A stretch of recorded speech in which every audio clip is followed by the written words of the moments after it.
কিছু গুরুত্বপূর্ণ কথা বলছি, শুনুন। অনেকে বলে না যে আপনি দেখুন ফেসবুকে নোটিফিকেশন যায় যে আপনি এমনভাবে ডিক্লারেশন করুন যাতে মানুষ আপনাকে চিনতে পারে। আর মানুষ চিনবে কি? মানুষ চেনে গুণে, গুণে, বা আপনার কিছু একটা অবস্থা আছে তাতে। এমনি এমনি মানুষকে কেউ কাকে চেনে না। রাস্তা তো হাজার লোক ঘুরে বেড়ায়, কী কাকে চেনে?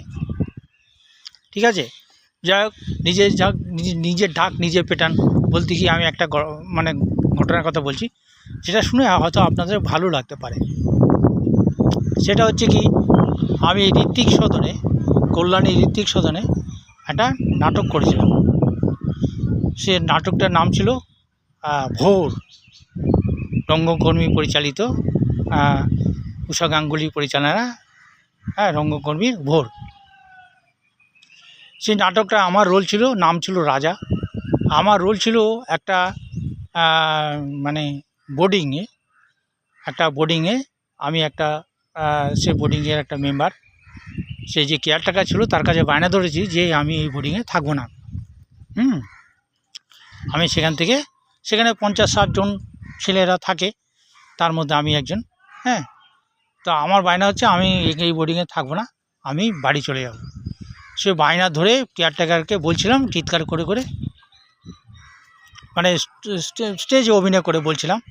এবং সেই বলতে বলতে যে আরও যে 40-45 জন যে আমার মেম্বার ছিল, বড় ছোট, সবাই আমাকে ফেয়ারওয়েল দিচ্ছিল। সেই সিনটা সব স্টেজে মধ্যে হচ্ছে। ফেয়ারওয়েলটা কে দিচ্ছিল? কেউ বই দিচ্ছিল, কেউ ঘুড়ি দিচ্ছিল, কেউ খেলার কিছু দিচ্ছিল। এইরকম যে এই যে দেওয়ার যে মুভমেন্ট, কথা বলা মুভমেন্ট, তারপরে ফেয়ারওয়েল দেওয়ার মুভমেন্ট, তারপর আমাকে কাঁধে তুলে আমাকে নাচছে। এই যে সিনটা সব স্টেজের মধ্যে হয়েছে, সেটা সবারই ভালো লেগেছে। মানে এটা একটা আর্ট, এটা অ্যাক্টিং, সেই অ্যাক্টিংটা দেখার মতো। ঠিক আছে, আমাকে কেউ কল্যাণী তুলে আসছে, কেউ ঘুড়ি দিচ্ছে, কেউ বই দিচ্ছে, যা যেরকম ইচ্ছে সে গিফট দিচ্ছে। আমি সেটা নিচ্ছি, সেটা অভিনয়ের মাধ্যমে নিচ্ছি, সেটা অনেকেরই ভালো লেগেছে। তো ঋত্বিক সদন অভিনয় করে আমি চলে এসেছি। এবার চলে আসার পর আমার কলকাতায় একটা কাজে আমি গিয়েছিলাম, অফিসিয়াল কাজ করতে, একটা অফিসে গিয়েছিলাম। সেই লোকটা যে কল্যাণী থাকে আমি জানি, কিন্তু উনি যে সেদিন সেই নাটক দেখতে গিয়েছিলেন সেটা আমি জানি না। তো আমি তার কাছে একটা কাজের জন্য গিয়েছিলাম। সে বলে আপনি ভালো করে বলুন তো আপনি কে? আমি কে? আমি একটা সাধারণ মানুষ। আপনি কি অভিনয় করেন বা নাটক করেন? আমি বললাম হ্যাঁ। কোথায় দেখেছেন আপনি আমাকে?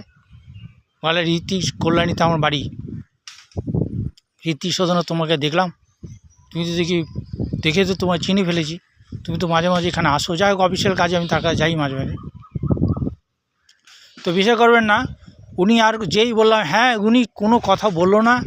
আমার যে পেপার ওয়ার্ক বা কিছুই দেখলো না, সমস্ত কিছু পাস করে দিল। এবং অন্যায় পাস না, যেটা অনেকে ডিলে করে ঘোরায়, উনি কিছুই করলো না, সঙ্গে সঙ্গে করে দিল। এমনকি আশেপাশের যত লোক আছে তাদেরকে বলল, জানেন ইনি কী সুন্দর অভিনেতা, নাটক করে আমাদের ওখানে নাটক দেখেছি বলে এরকম প্রচার করে দিল। সুতরাং আপনার কিছু একটা থাকতে হবে। এই কথা বলছে না যে আমার বিরাট কিছু হয়েছে।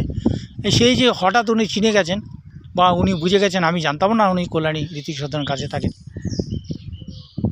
এইরকম আপনাকে না কিছু, আমি জানি না, আমি কিছুই ছাপ ফেলিনি, এরকম কিছু আপনাকে মানুষের কাছে ছাপ ফেলতে হবে। অর্থাৎ আপনার কিছু কোয়ালিটি আছে, কিছু আছে, সেটুকু মানুষকে দেখাতে হবে, তবেই গুরুত্ব পাবেন, নাহলে পাবেন না। ঠিক আছে, ভালো থাকবেন।